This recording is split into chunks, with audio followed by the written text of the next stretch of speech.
Hi, you're listening to Boggy Talk, Faith Conversations in the Mud, a resource of Church on Bayshore. Boggy Talk is recorded on Boggy Bayou in Niceville, Florida, and is hosted by Justin Wyatt and James Ross, pastors at Church on Bayshore. We typically want every matter of faith and life to have crystal clear answers, but it isn't always that easy. This podcast digs in to help Christians think with a kingdom mentality about topics that sometimes get muddy and bog us down. So let's dive in. Hey, and welcome to Boggy Talk. We are thankful that you are joining us for this exciting conclusion of our series, Inside the Church, the Good, the Bad, and the Ugly. As we get started, saying hey to James Ross, lead pastor here at Church on Bayshore. How you doing, buddy? I am great, man. I'm refreshed from a great spring break getaway with the family. Also exhausted from a great spring break getaway with the family. That's like the catch-22 of going out of town or any kind of vacation this stage of life, right? Like, it's so fun and needed, but also like you come back and you're like, can I get a few more days to recover? Yeah, it's a balance. Like my ideal vacation, I need to relax, but like, you know, the kids don't want to just go and like sit on the beach all week. Like, they like the beach, but then they want me to do stuff. And then like Disney, like my family wants to go to Disney. We haven't been in a long time just because paying for 8 Disney tickets is a lot of money. I mean, that's like it's a lot of money. Buy a new car, go to Disney. I know. I definitely don't want to do that and wear a mask. Like right. I don't want to pay that much money to wear a mask in the Orlando and heat. So many people because of everybody posts pictures. It's so crowded, and you're just you're paying a lot of money to be miserable. But when I go, I am literally like wiped out. You know, so well, when if I go those places, like I'm like, we will suck every last second out of this experience. We are getting our money's worth. Yeah. I've got it timed out and planned out. If you follow me, nice. If you fall behind, you're missing out, kind of a thing. Yeah, for sure. I'm like, we pay too much money to miss out. So yeah, it's one of those things. It's good and bad and ugly, just like the church can be sometimes. Just like the church. Well, hey, this week we are doing a little Q&A. So some of you sent us some questions. Thank you very much for doing that. And all 5 of our listeners. That's right. We also just full disclosure, we solicited some questions. We're like, hey, we know you listen, so give us some questions. So these are some questions from people that they had, or people have asked them, or they just things that have come up. So we're going to kind of go in order of our weeks: worship, grow, serve, you have reach, and just work through these. So look at you a little bit organized. Yeah. You just preached this Sunday, so you know you're all outlined. I've done my outlining for the year. I'm good. Now we're just going to sing 7-Eleven songs. That's right. Speaking of 7-Eleven songs, first question is more of a comment than a question. It says this: 7-Eleven songs smell like smoke. Are they from the pit of hell? Nice. Kidding. Nice. ... kind of. Funny tongue in cheek. But yeah, if you missed the week on worship, you can go back and listen to that. The reference to 7-Eleven songs, singing 7 words 11 times, all that, which happens in new music, also happens in some hymns. And we just, again, in our worship songs, want to focus on Jesus and point to the gospel story and, how much we need him. I mean, anything else we'd add to that? I think it was more of a comment. Personally, I think that there's a great need for songs that are rich in teaching extensive aspects of scripture and core doctrine. And then there's a need to just kind of repeat some truths about God. The only thing that I really like about worship music, other than the boyfriend songs, which that's not a theological, that's just a preferential thing, is for clarity, songs that are like, Jesus, I just want you to wrap me up in your arms. I just lean on you. Yeah. It feels weird. He touches me and I feel so good. I'm like, cringe. Yeah. There's an old song. But granted, that's a personality thing. Yeah. But I do like, there's that new Elevation song that's out, and it's like, man, it's just so me-centric. Songs that are just so us-centric, like not about the greatness and grace of God, like, yeah, we got to be careful doing too much of that, because that's not a healthy diet. But I think you said it's a diet, right? Yeah, and a good framework, I think, of thinking of this is like theology and doxology. So you're informed in your mind And just like in our Bible reading, like if all we're doing is intake of information, like are we really actually studying the Bible? Because the study of the Word will lead to faith, repentance, obedience, more like Jesus, being more like Jesus. And our worship is the same way. There's times in song we are singing the truth of who God is, and then because we need to then take a moment and have that doxology of, and now we express worship and return to that. So, sometimes I've noticed too, like certain songs that are repetitive, you just won't sing them as long. Yeah, I'm like, we're going to cut 3 of those courses. Right, because I'm like, okay, let's move on. Sometimes you need to sit a minute, and sometimes you need to move on. You said something about like songs about us. It's funny because I think I said this one time in a service, but I used to really struggle any song that was like, me.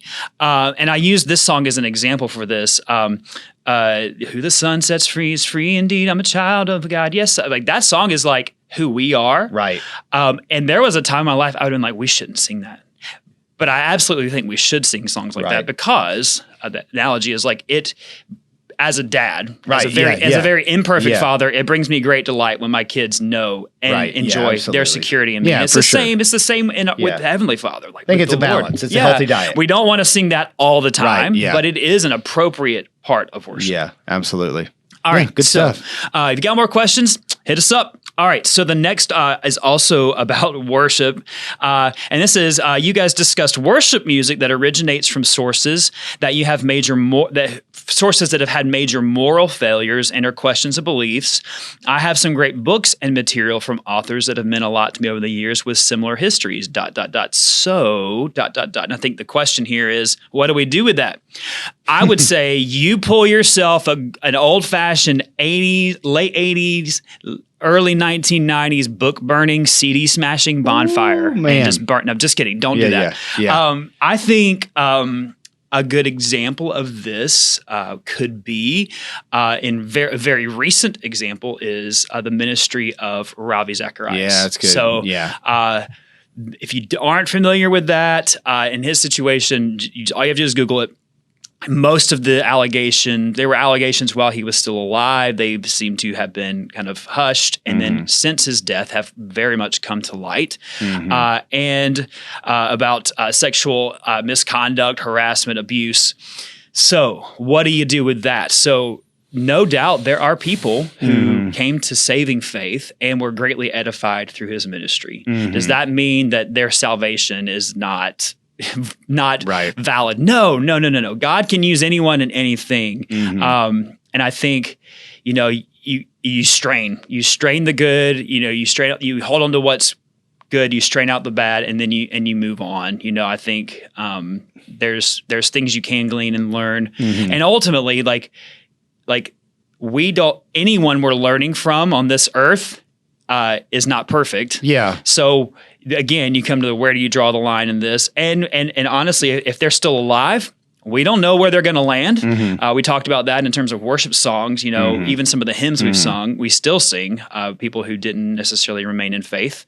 I think this is why it's so important that we're connected to the local church. Because the primary source of our growth comes from our personal study of the Word and then our corporate study of the Word. And it does not come from Christian books. It doesn't come from all these things. And we've moved because of a personalized, individualistic view of society. We've moved away from the collective learning as a church family. And so there's actually specific qualifications on elders, pastors that should be enforced. And so, if your pastor isn't doing those things, you shouldn't be at that church. But and there's a plurality of that. That looks different in different denominations, different churches. So there's this protection of the purity of what's being taught if we're following the guidelines that are set for us by God in His Word. And so I think that that's primary. And so when you have your own personal study of the Word and your commitment to a church that's studying the Word, then those are great foundations for supplemental material. But I think we've flipped it where we tend to not read the Bible for ourselves, but read a devotional by someone or Christian books by someone instead of reading the Word and then reading with the church family. And so I think this really highlights the importance of that, honestly. And, I can't read a Ravi Zacharias book the same way anymore. I mean, Yeah, I you just be don't. honest with you Yeah, because this- of what I know now about you him. do. Yeah, exactly. Yeah, but we never should have read it as if he's like, this this is elder. the Bible, yeah. this pastor, because who says that? You know what I mean? And we don't see that. And I think that's why there's such value in the local church. But C.S. Lewis, there's things about C.S. Lewis who I love his writing that were a little sketch. So I think that. Yeah. God's gracious. That's all. God is gracious. I think you hit a great point when you said like accountability. And I think of the worship aspect and then other, like there's a circuit of Christian speakers who they are not tethered to a local church, Christian artists, musicians, worship leaders. They're not tethered to a local church. And or what local church are they tethered to? Or what local church are they tethered to? Right. And they're going around and making a circuit. And this is how they make their living. And they make a pretty good living. And you're like, wow. And there really isn't a lot of accountability. Yeah, like why wasn't somebody like, dude, Ravi, you own a couple massage parlors? Yeah, like this is wrong. That's probably, not that there's anything wrong with a massage parlor, but like, that's as just, a minister, that's probably... Yeah, and it's just a lot easier to hide. Go there all the time? Yeah, and it's a lot easier to hide outside of accountability. Yeah, right. I know of situations where it's like this person wasn't tethered to the local church. They were a speaker, went around, and then it's like allegations came out and then came out to be true of like abuse that they were taking part of. And it's just man, accountability, like looking at our sources, looking at accountability. And then, if someone that has been influential on you has fallen or moves into an area of belief that you believe is not right or orthodox, again, you hold on to what is true and you can just... Yeah. This is so nuanced too, but like... Because it's case by case in many, many ways. Yeah. I mean, but in this, and you alluded to this, I think a couple weeks ago, in the story of the Gospel of Acts, the story of Acts is not about how awesome the early church is. Right. Even though a lot of people try, the early church. It's like, well, actually a lot of stuff like ended up falling apart. The story is about how God persevered through internal conflict and through external persecution. And so what I would say is like the fact that God has used all these fallen people to help you in your walk shows the goodness of God. Yeah. And that's the local too, fallen local pastors, those kind of things.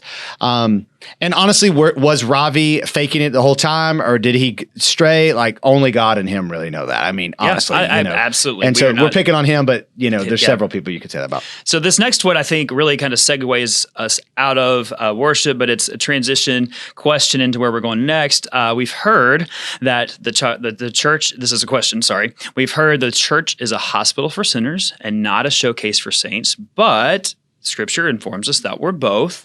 This can be a struggle on a daily basis, working through this tension, even leading to frustration and fatigue for believers. So, how do we manage that tension?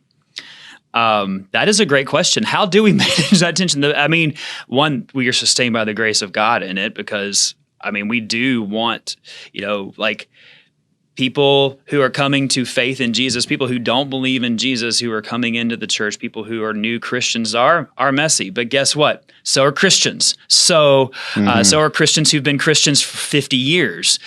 We are all works in progress. Scripture talks about us being trophies of grace, like in eternity.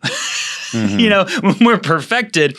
So I think really this is where it's incumbent upon believers to be mature and to continue to grow and be mature and recognize that it's not about us. It's not one of our values is we takes priority over me. So it's not about me getting my way. It's not about me getting in the Bible study that I want and only sticking with the people that I want to stick with. And it's about welcoming new people. It's about discipleship, pouring our lives into other people, and really part of discipleship is walking with people. A hospital for sinners is being with people, loving people where they are and leading them to Jesus, who is the one who makes change, not our, rules for people. And then, as pastors, we're saying that we are called for the equipping of the saints. So that part, as we're doing that, helping people walk in their callings. I don't know, what else you want to add to that? I wonder how many fundamental pastors have said, this is my trophy wife, using that scripture out of context. But anyway. People say that. Yeah. So, well, they mean like, godly trophy wife, but they still are weird and kind And of then they usually say sexist. some weird comment, and you're like, dude. Yeah. Anyway, hashtag Paige Patterson. But anyway, so yeah, I think that we got to be gospel centered and, sustained by the grace of God. You said that. Yeah. Jason Dukes, when he was here, said the reason the world doesn't need, we still talked about this last week, reason the world doesn't know why they need the gospel is because we don't show them why we need the gospel. And I think when any day we move away from I'm here because of the grace of God, I'm saved because of the grace of God, and my motivation is to respond to the grace of God. Any time our motivation or our effort or our source is not found in that, we are off. We are wrong. It's incorrect. Paul says that. And he says, I'm astonished to the Galatians how quickly you're deserting the gospel. Mm-hmm. So it's so easy to creep into Jesus plus, Jesus and. Mm-hmm. And so that doesn't mean that we're not trying to become more like Christ, but the appeal is the gospel. Mm-hmm. And so, but that should give us more confidence in our appeal. Like, hey, I notice you're not doing this thing the scripture says. But Jesus is the reason you're alive and the reason you're even a Christian. Mm-hmm. So shouldn't you all the more be willing to do that? Well, no. Okay. Do you not trust in him for righteousness? Right. Mm-hmm. I think that, and obviously we want to say that a little more patiently than I'm saying that right now, even though I don't always, but that's why I have a select group of people that I'm speaking to their life. But yeah, I just think to me, that's why, and Christ and his grace and the gospel has to be focused on constantly. And if you're pastors, leaders, life group leader, whoever, father, mother, like if they're not constantly putting the focus there, then we begin to build on the wrong foundation. I know that sounds, and it's like not as easy as like, hey, I really want a better marriage. Like, will you give me 5 steps to be in a better marriage, better husband? Like, not that the 5 steps are bad, but like if we don't go back there, we're going to drift away. Hey, will you just tell me how to, new year, new you? Like, no, new year, same truth of the gospel of Jesus Christ. Like, yes. Yeah. Anyway, because that's what transforms us. Yeah. The gospel transforms. Well, that segues us into some. Hey, sorry. Go ahead. But the goal, and we talked about this, the goal of the church is not, hey, the church leadership is let's get the sinners here. The goal is let's get the saints out there. Yeah. Yeah. And so when the saints are like, viewing themselves as running to the trauma, and then they bring them into the hospital. Yeah. And they're also caring for one another. Mm-hmm. That's a better picture. And I think it's an unhealthy view of like, hey, everything here needs to be revolving around and designed to those sinners out there when we're all sinners. Does that make sense? Mm-hmm. Yeah. There's an old, I remember this church sign, cause I don't know, bad church signs just get burned in my memory, but I remember seeing a sign and it said something like, you catch them, we clean them. And it was like, what a terrible mentality for churches. Okay. That's just ridiculous. But that is often people's mentality, and sadly. So they just are not bold enough to put on a sign or a t-shirt. Jesus said in John 15, you're already clean because of the word I've given you. So it's Jesus who's doing the cleaning through his word. So if we just read the Bible, we'd have a better understanding of this. Not that this person didn't read the Bible. Right, they're dealing with the tension of how people talk. Exactly. Yeah. So let's talk about discipleship, and we're going to talk specifically about life groups. And this is a great question. So we say we want life group to be this intimate group where we truly live with people, not live with people, but we truly live and grow with these people. Yet our groups consist of people who decide to show up at a specific time slot and might not have natural connections. You went there. Do you force connections to happen, or do you change the purpose or intent of the group? So that's a great question. First, the purpose of our life groups is an extension, it is to make disciples. That's why that is the greater purpose of life groups. So that purpose can't change. Now, every group is going to be different. People do largely pick life groups based upon what works for them. Yeah. Do we force connections? Well, you can't force anyone to connect. You can't force anyone really to do much of anything, but we can exhort and tell people, especially leaders and people, mature Christians, make an effort to connect. Paul says, all things to all people, you try to make that connection. Ultimately, this falls apart if people will not be selfless in groups. I've been thinking we should start calling them travel sports groups, because then people will go anywhere we say, pay whatever we say to pay anytime. Anyway. And they'll sacrifice like crazy for it. Yeah, that's what I mean. Yeah. Yeah, ultimately the challenge is our society doesn't look like the instructions in the New Testament, and people are consumers in our society. Mm-hmm. And the church has got to say, how do we move those people, or as many of those people as possible, to being committed to the mission of God, which is being discipled and making disciples. Mm-hmm. So it would be silly in our context to say, well, we don't need a building, so we're going to get rid of it. Right. It would be, I was listening to our podcast, just a little bit ago with Steve Brennan. I was thinking, we're just really we have the building. So again, and what I notice is when I've done some ministry in Africa and India and some poorer places, and in Asia, all of them want buildings. Mm-hmm. So it's and they're happy when they have some facility, right. if they Absolutely. do, which they may never. So it's we don't need that, but it's silly not to leverage that. Right. We have it leveraged. And so, for us, we're just realizing, hey, this is the connection point that people will make. Mm-hmm. And honestly, it rises and falls on leadership. If that Absolutely. leader is moving them in the direction, and not everybody. And I think that's a challenge. I think a lot of leaders are not willing to leave people behind, even though Jesus was all the time. So you're right. I think the best way would be natural rhythms of life meeting together, but it's almost always going to invite somebody some inconvenient time, and they're going to have to make a sacrifice for it. And, unfortunately, people just aren't willing to do that. So it frustrates me all the time. Yeah. But also, if I just got rid of all of it and said we're going to do it the way that the ideal way, there would be very few people. Because it's a high cost. I think, we lead a life group, and, we're constantly thinking okay, who is not engaging like we think they should, and how do we reach out to them? But at the end of the day, I'm not going to bend our group to what might make one person who may or may not engage.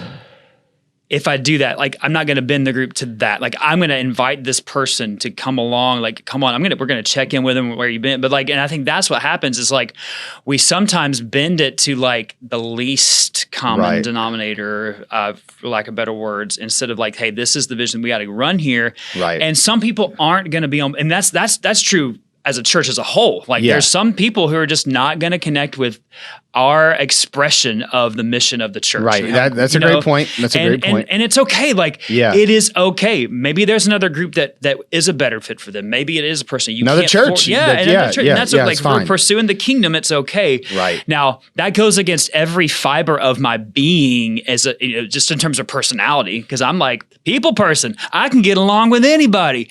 But at the same time, our next question is, why is Justin? No, I'm just kidding. Well, I just want to give you credit for something though, because you said, I think somebody could hear you saying, okay, we have our group and we're not going after that one person, but the scripture says leave the 99 for the one. And you do, if there's somebody who the only time they can meet is on Friday, which is legitimately the only time that you and Christy have together. I'm not saying you do this all the time, but you and Christy will say, hey, Justin's going to go meet with this person because that's the time they can meet. Yeah. And so you do prioritize that disconnected person. I just think by and large, if they're not willing to make a step, towards discipleship, then they're not really pursuing discipleship. I mean, Jesus would say follow me, get off your boat. And I think that's a missing element of discipleship is, hey, start coming on Wednesday night to this time, or, I just think that is a missing element. And so we're saying, hey, what is the lowest common denominator? And then try to plug people into that lowest common denominator. And I think that's basic level discipleship. But I have seen you go after the one. Yeah. You just won't necessarily forsake your group. That's the weird thing. You're not saying forget the 99. Right. Yeah. You're saying I got the 99. Yeah. I'm just going to go after that one real quick. Yeah, absolutely. Keep the 99 because ultimately in discipleship, what we want is for the 99 to begin to lead and many of them are, but they're making disciples. So you are encouraging, you are trying to fan the flame. You are trying to say run after Jesus, study his word, make disciples. So it is definitely a tension to manage. Right. And which this leads us into the next question.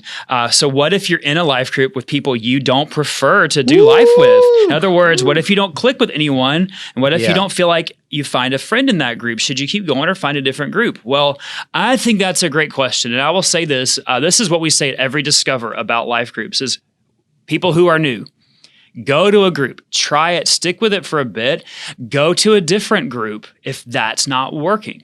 And because we are going to naturally connect with, and you're usually going to naturally connect with one or two people, like a group as a whole, but you're really going to find that connection even in a life group with one or two or three people that are going to be, your closest people. Not everyone, as much as extroverted as we are, you can't be best friends with everyone. Like you just can't. No one has that capacity. Now, some people can have the ability to make every person they encounter just feel amazing and special and all those things. But thinking about a few people there. Yeah, exactly. But we tell people at Discover, however, if you've gone to 5 or 6 groups and you still haven't found your people, it might not be the group. Now, I'm not saying it definitely is you, but it definitely could be. And what are your expectations? And, it takes time to get to know people. I think one of the biggest obstacles, one of the blessings of having facilities is we have places for life groups to meet with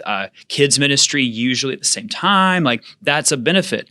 Well, the downfall of that is that we're in classrooms and they don't necessarily foster themselves to relationships like having a group in your home would. So there's a little extra effort required by leaders in groups to help develop that community feel. And I think some of our groups do a good job at that outside of church. Is that why you put Cheetos all over the chairs so they feel like they're in your home? That's and right. Ezra's been running. And then randomly I just pick up something and throw it at them. Yeah, pillows and just throw it at people. Yeah. It's like, I think that's, we have to work on that. So I would say if you're in a group and you're just not feeling it is okay. And I think one of the things we've talked about is how do we create on-ramps, off-ramps. Our Discipleship MLT may get into that. I don't know if they have or not, but we've talked about the staff is how do we create gracious off-ramps? I had a conversation a few weeks ago with somebody who came to our life group for a few times and then tried another one, and they saw me and they felt bad. And I was like, listen, it is okay. Like if that group tried out and I don't know if they've decided on that group yet or a group. I didn't yet. Yeah, that's right. It's like, it's okay. Like, even personality-wise, you're going to connect with the leader, or you're going to learning styles. Different leaders lead in different ways, and so it's okay. But if it's a constant, theme, maybe look inside. This is another one of those issues where, So when you think about the scriptures, Jesus called Simon the Zealot, and he called Matthew the tax collector, and the Zealots were revolting against Judea and revolting against Rome. They led one in like 6 AD because of taxes. And then you have this corrupt tax collector, and they're both following Jesus together in a pretty intimate circle. So like, I think if that can be true, then we could probably like hang out with people who are literal only thing we have in common is Jesus. However, and so that's like, and I probably like preached that and forced that, 10 years ago as a leader or 15 years ago as a leader. However, there's the ideal and where people should be and where they are and how do you move them closer to where they should be. We live in a very individualistic society. See, part of the problem is people are coming and thinking, oh, I need a group who's like, we're being told, like, find your niche, find your group, find people who are going to meet your needs. Vacation like you want a vacation, travel like, Good. So, how do we at least let it be a group where a friendship is made, where there's something in common, where we can do some rhythm of life together. I think part of the challenge too is like, we're just meeting in a classroom, like, so we don't really get to do much outside. So we don't really get to know each other and find what we do have in common. Yeah. We're just judging based on like what the world says. So, but again, not everybody's there. So what I would just ultimately say is like find a place, but also, you know, if you continue to struggle to find a church, find a group of people, find a spouse, like, you know, you're the problem. Love you. Yeah, I would say too. And I'm not saying there's not trauma and you don't need to work through that. You Right, know, like, absolutely. but you are. Yeah, I would say too, if you're in a group and you feel this tension, like I don't feel like I'm getting the connection with people. Like, you know, you're not in a group to look for your new BFF, your new best friend forever. Like it's just, but you do want to receive, you know, and give to community. If you're in a group where you feel like that's not happening, and I would say, and you're not the leader, talk to your leader. Yeah, right. And then I would say, and be prepared to offer yourself as that person who's going to say, you know what, as a leader, you're doing a lot, because our life group leader, let me just say, if our life group leaders are doing what they're supposed to do, and I would say they are, like for the vast majority, you know, Michael could speak more about which ones aren't, or I don't know, but and that'll be next week. That'll be next week. No, I'm just they're kidding. doing a lot. Yeah, like right. they really are. And they're doing it because they genuinely love Jesus and love people. So to have someone, I know in our group, we had someone who said, hey, we've talked about it. I'll host it and do it. We're like, thank you. Like that is a huge thing, because like it's on our desire to do that, but we can't always execute that for everyone in our group. So be the person who says, I'm going to take the step to help create this in our group. So be the problem solver as well as the problem bringer upper. So that's the official word for that. There's so much more we could say there, but let's move on. Moving on really quickly, this question comes up a lot. Why church membership? Why do we put an emphasis on church membership? Why can't you just go, do, serve, be, give, all these essentials? Why membership? Yeah, I mean, I'll answer this simply. It's accountability. And the argument against it is, well, they didn't do a formal membership in the Bible. And I'm like, true. But also literally the pastors knew what everybody gave, questioned them on their giving. Totally different culture. I mean, totally different culture. So you probably don't want that. So for us, you know, and I think most churches, we just want to know, hey, do you believe what we believe? And so therefore there are certain rights and privileges, you know, like there are certain things ways that a member can serve in our church that a non-member cannot, and teaching and, certain leadership capacities. And, you know, it just helps us to know where people stand too. So, you know, I don't think we should hold people accountable that haven't joined to be a member. So you're just saying, hey, yeah, I affirm. And if you don't want accountability, I love you, but you got problems, like, you know, and so I just think that comes from a very Western individualized standpoint. And again, in the scriptures, it was high accountability. I mean, you were a member of the couldn't body. like even go to the market without people knowing. Like everyone knew what they were doing, and they're like everyone knew each other's business because of the way the culture and was. The church was smaller in most context, and there was high degrees of accountability. Yeah, and the context of the Bible, specifically the New Testament, all the yous are plural there when it's talking like you do that, like it's written in the context of community. And the accountability goes both ways. It's a way as the church body, you know, is like helping, you know, the way we're structured and as a church is helping, you know, affirm the direction of the church, you know, and speaking into the direction of the church in many ways. And so there's a mutual accountability in that as well. So it's a beautiful thing as well. You're joining with a family, you know. I mean, it's your identity with a family. So yeah, it's good. All right, we're wrapping it up here. Actually, last question is this: healthy leadership supports a healthy church. That said, a recent Barna Group survey reveals that 2 out of 5 pastors are considering quitting the ministry under the age of 45. And those under the age of 45 were most likely to resign. What proactive steps are you, talking to our entire leadership team, taking to protect against burnout and cultivate a healthy work-life balance as you and your families serve this growing body? Are you holding one another accountable in this area?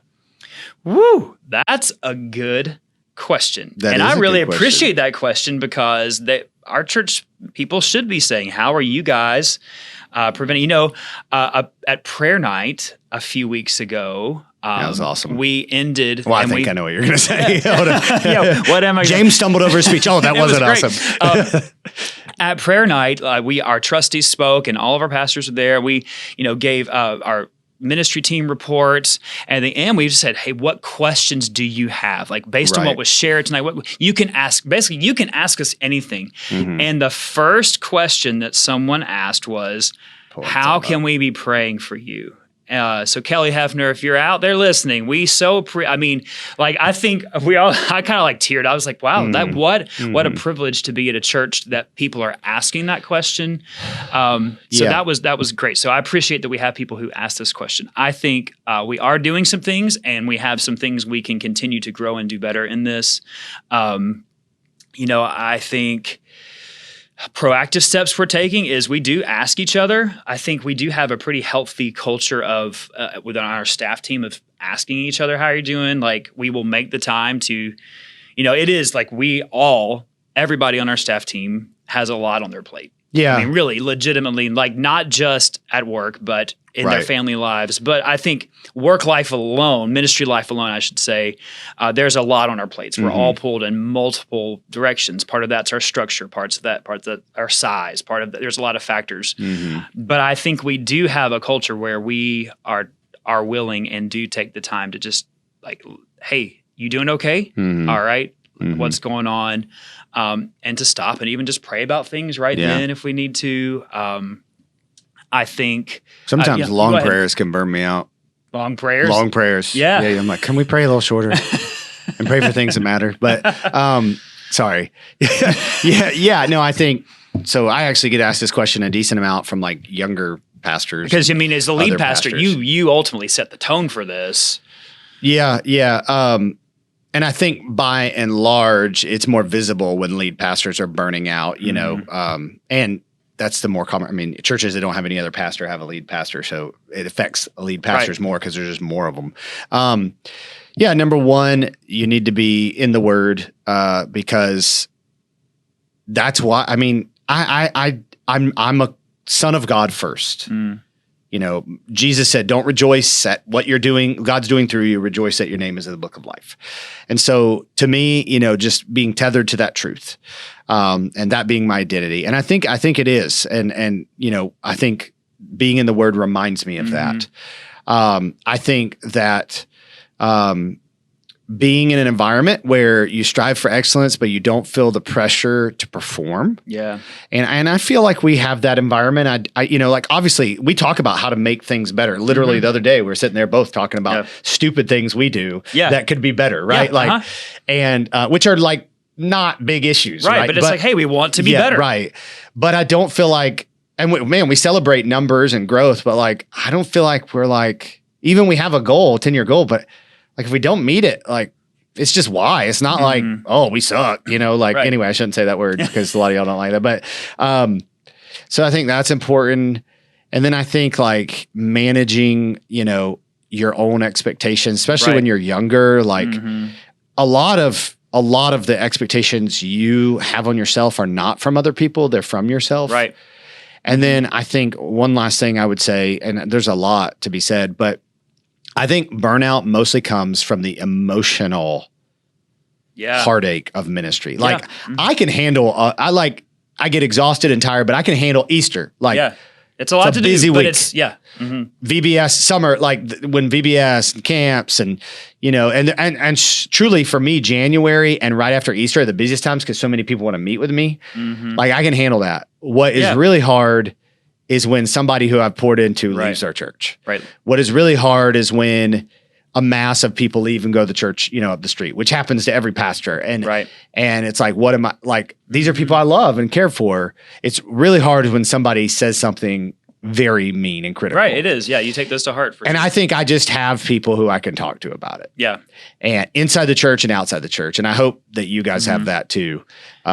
Because I think that to me is the most. Yeah, it's just like in anything. Like there's sometimes like if you have a close group of people that you don't have to explain like explain a lot to, like that there's already familiarity. You just be like, hey, this happened, and somebody who can just speak objectively to that, or just be like, hey, you're being silly, or no, that's legit concern. I think something personally that's helped me, because like what James said, what you said is the pressure, the internal pressure we put on ourselves, because I do that a lot. I'm like, this should just be, and really that's not like, we should have this desire to grow, for excellence. But a practical step for me is like just been to stop being on social media as much, because I found myself comparing like what's happening in a friend's church or a friend's ministry. Yeah, comparison is the enemy of contentment. That should be happening here. And it's like, that's not the context God's called me to be. That's right. Hold on, let me. Yeah. But it's like, that really has helped, because I mean, yes, I do need to be aware of what's happening. There are good ideas out there. I should be doing that. I should be researching. But at the same time, like I'm called to shepherd and pastor here, not someone else's church. And so I think that's a huge piece of this, is like walking in where like that fulfillment of what God's called me to do. Another thing that we do as a staff that I think actually helps, because everyone does a lot that no one will see. But we, in our staff meetings, we go around the room and everybody celebrates someone in the church, like just bragging on someone in the church who went the extra mile, who did, and then in the room, like someone in this room, and it's like every week. And so it's, and it goes around, like people just, and it's an appreciation. I think people being appreciated goes a long way. Yeah. And people can endure a lot when they know that there's meaning. And yes, we get our meaning and our identity from Jesus and belonging to Him, but encouragement matters, Yeah. And so this is just a 4 principle. So be in the Word daily, the devotion daily, Sabbath weekly, retreat monthly. So that could be just like one day that me and Chrissy are going to do something, or I'm just spending the day in the Word planning, like just nothing on the agenda. And then escape annually, where I'm literally like everything's turned off. Yep. And those can be hard, but I think they create be still and know He is God. Like it's going to be okay. And God's just been gracious to me and putting people in my life who just have helped me to see like it's going to be okay, know. And it's interesting because I think there's like pros and cons of being in a larger church. It's like the performance side of it is hard, but also there's like, if you went out for a week, like we could figure it out, like we're in a smaller church, like, yeah, it's a lot of work to be gone, that's what it is. It's okay. Yeah. But I just think you got to do that. And I try to say to you and to the others who directly report to me, I mean, you really report to everybody at the church, but, is tell me about like, it. hey, I've said to you, like, don't do this because you feel like I expect this. Like, right. If you feel like the Lord is telling you to do whatever that might be, like do it. Yeah. But don't feel like I expect you to do that. Like, and I think like when you have people who work for you too, like when you have people in ministry and you like release them to just listen to the Lord more than they're listening to their boss, I think it's fun. Yeah. Because that's what you surrender the call of ministry, not to work for some guy that's a couple years younger, than you and not as good of a leader as you. But I think that's exactly it. I think just wanted to remind you that I was a couple years younger. Just a couple. That's right. But I think part of this too, and you hit on this earlier, is the emotional aspect of it too. Because I know you and myself, like we've both been burned by people. Yeah. Literally. Literally, they held a match and we're like, watch it burn. Just when you did 2 7-Eleven songs. That's right. But I think like it is hard. Like we acknowledge, like it is hard to have like super close friendships where you feel like, but I think having been burned, you're even a little more cautious because you are like, is this a safe person to share this? How I really feel, what I really think. And, like God gives you wisdom and, ultimately like you have to decide like, I'm willing to risk that. Yeah. You're right. I need somebody, right? You've got to be able to do that. So I would say, a major way that, is to pray, is to pray, and ask like, is there anything specific that you could pray? Like you're free to ask us that, like, hey, I'm praying for you in the ministry. What's one thing that I can pray for? And we should be able to answer that question, generally. I'm praying that you start wearing a suit and tie again. That's right. Not, but we should be able to share something generally and specifically, and if we give you like, oh, just pray that, like you can press a little further. Yeah, like, you can. That's fine. Like, and if we don't press deeper, we may not trust you. Yeah, we need to slow down sometimes and answer. agree. And you can tell by how much we have to say that it is on our heart. And I think that's a big thing is, making sure your ministers are aware of this reality. Hey, I know we got to go, but you know what? The number one question I have been asked What is the number one question you get? is, am I still drinking this water bottle? Yeah. And I am. That Gallon big a old day. water bottle. You're down. I would say you're good. 5 to 6 days out of the week, I actually hit the gallon. That is and I'm good. feeling better. Feel Yeah. like my color's better, Yeah. So Water does amazing things to our Yeah, body. It's it like does. a shower on the inside. Ooh, that It was. We got to end on that. We got to end shower on on the inside. What So, are we doing next week? Hey, so starting next week, we're gonna for the month of April, Easter month, we are gonna take a few weeks and talk about Easter. Not just its significance, because we hopefully, if you're listening to this, you at least know that it's significant, whether or not you believe it or not. We hope you believe. But really, why is it such a big deal? What about some things about Easter that are hard to believe? How do we answer some of those questions? Some of the harder texts surrounding the Easter story. How do we understand those? Even some cultural things about Easter. Should we even celebrate Easter as it is celebrated? That's good. So be sure. Hey, and if you've already got questions about that, we want to answer questions. It's nice to get Why do y'all questions. worship the god Ishtar in the Protestant church? That's right, man. That's a good one. So, It's happened before. hey, thanks for listening, and we hope you'll tune in next time. Thanks for listening to Boggy Talk. We are so glad you joined in the conversation. Go ahead and subscribe so you don't miss a beat.